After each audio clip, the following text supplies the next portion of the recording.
Chapter 6. The Box in the Closet.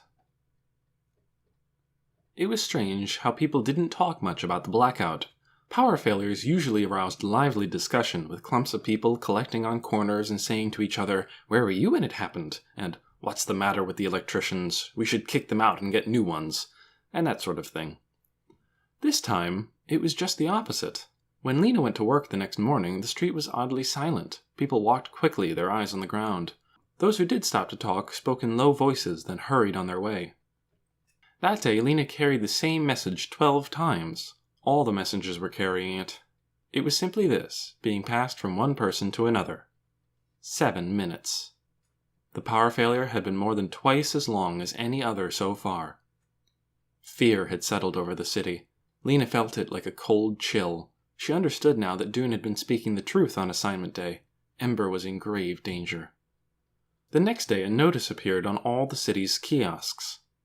Town meeting. All citizens are required to assemble in Harkin Square at 6 p.m. tomorrow to receive important information. Mayor Lamander Cole. What kind of important information? Lena wondered. Good news or bad? She was impatient to hear it. The next day, people streamed into Harkin Square from all 4 directions, crowding together so close that each person hardly had room to move. Children sat on the shoulders of fathers. Short people tried to push toward the front. Lena spotted Lizzie and called her greeting to her. She saw Vindy Chance, too, who had brought her little brother. Lena had decided to leave Poppy at home with Granny. There was too much danger of losing her in a crowd like this. The town clock began to strike. 6 vibrating bongs rang out, and a murmur of anticipation swept through the crowd. People stood on tiptoe, craning to see. The door of the gathering hall opened, and the mayor came out, flanked by 2 guards. One of the guards handed the mayor a megaphone, and the mayor began to speak. His voice came through the megaphone, both blurry and crackly. "People of Ember," he said. He waited. The crowd fell silent, straining to hear. "People of Ember," the mayor said again. He looked from side to side. The light glinted off his bald head. "Our city has experienced some slight difficulties. Times like this require great patience for all." "What did he say?" People whispered urgently. "What did he say? I couldn't hear him." "Slight difficulties," someone said. "Requires great patience from us all." "But I stand here today," the mayor went on, "to reassure you. Difficult times will pass. We are making every effort." "What?" came the sharp whisper. "What did he say?" Those near the front passed word back. "Making every effort," they said. "Every effort." "Louder!" someone shouted. The mayor's voice blared through the megaphone, louder but even less clear. "Respect," he said. "Panic, respect, no respect." "We can't hear you," someone else yelled. Lena felt a stirring around her, a muttering. Someone pushed against her back, forcing her forward. "He said we mustn't panic," someone said. "He said panic is the worst possible thing. No reason to panic, he said." On the steps of the gathering hall, the 2 guards moved a little closer to the mayor. He raised the megaphone and spoke again. "Solutions," he bellowed, "are being found." "Solutions," the people in front called to the people in back. "Solutions are being found," he said. "What solutions?" called a woman standing near Lena. People elsewhere in the crowd echoed what the woman had said. "What solutions? What solutions?" Their cry became a chorus, louder and louder. Again, Lena felt the pressure from behind as people moved forward toward the gathering hall. Jostling arms poked her, bulky bodies bumped and crushed her. Her heart began to pound. "I have to get out of here," she thought. She started ducking beneath arms and darting into whatever space she could find, making her way toward the rear of the crowd. Noise was rising everywhere. The mayor's voice kept coming in blasts of incomprehensible sound, and the people in the crowd were either shouting angrily or yelping in fear of being squashed. Someone stepped on Lena's foot, and her scarf was half yanked off. For a few seconds she was frightened she was going to be trampled. But at last she struggled free and ran up onto the steps of the school. From there she saw that the 2 guards were hustling the mayor back through the door of the gathering hall. The crowd roared, and a few people started hurling whatever they could find. Pebbles, garbage, crumpled paper, even their own hats. At the other side of the square, Dune and his father battled their own way down Gilly Street. "Move fast," his father said. We don't want to be caught up in this crowd.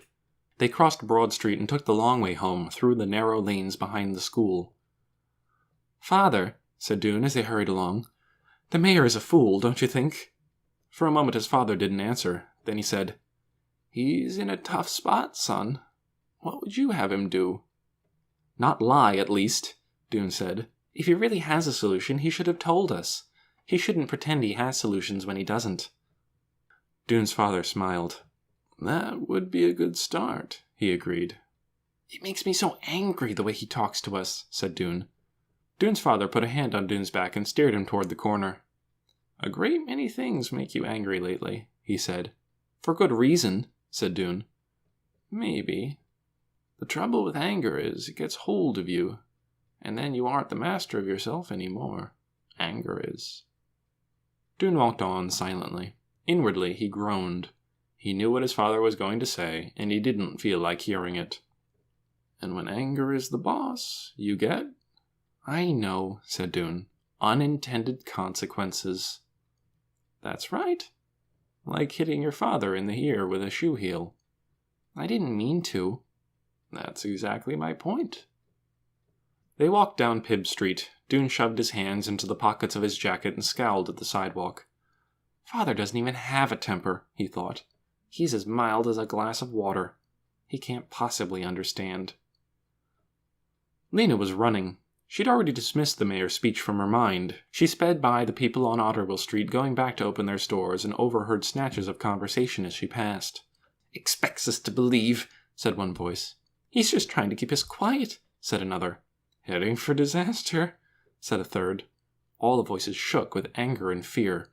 Lena didn't want to think about it. Her feet slapped the stones of the street. Her hair flew out behind her. She would go home. She would make hot potato soup for the three of them, and then she would take out her new pencils and draw. She climbed the stairs next to the yarn shop 2 at a time and burst through the door of the apartment. Something was on the floor just in front of her feet, and she tripped and fell down hard on her hands and knees. She stared. By the open closet door was a great pile of coats and boots and bags and boxes, their contents all spilled out and tangled up.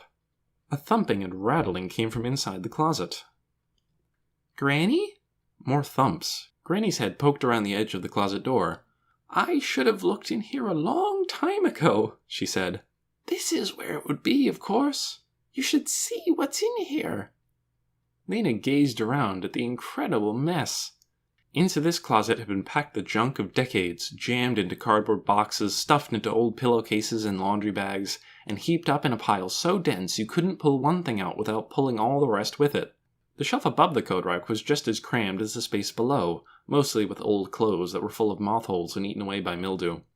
When she was younger, Lena had tried exploring in this closet, but she never got far. She'd pull out an old scarf that would fall to pieces in her hands, or open a box that proved to be full of bent carpet tacks. Soon she would just shove everything back in and give up. But Granny was really doing the job right. She grunted and panted as she wrenched free the closet's packed-in stuff and tossed it behind her. It was clear that she was having fun. As Lena watched, a bag of rags came tumbling out the door, and then an old brown shoe with no laces. "Granny," said Lena, suddenly uneasy, "where's the baby?" "Oh, she's here," came Granny's voice from the depths of the closet. "She's been helping me." Lena got up from the floor and looked around. She soon spotted Poppy. She was sitting behind the couch in the midst of the clutter. In front of her was a small box made of something dark and shiny. It had a hinged lid, and the lid was open, hanging backward. "Poppy," said Lena, "let me see that." She stooped down. There was some sort of mechanism on the edge of the lid, a kind of lock, Lena thought. The box was beautifully made, but it had been damaged. There were dents and scratches in its hard, smooth surface. It looked as if it had been a container for something valuable. But the box was empty now. Lena picked it up and felt around in it to be sure. There was nothing inside at all. "Was there something in this box, Poppy? Did you find something in here?" But Poppy only chortled happily. She was chewing on some crumpled paper. She had paper in her hands, too, and was tearing it.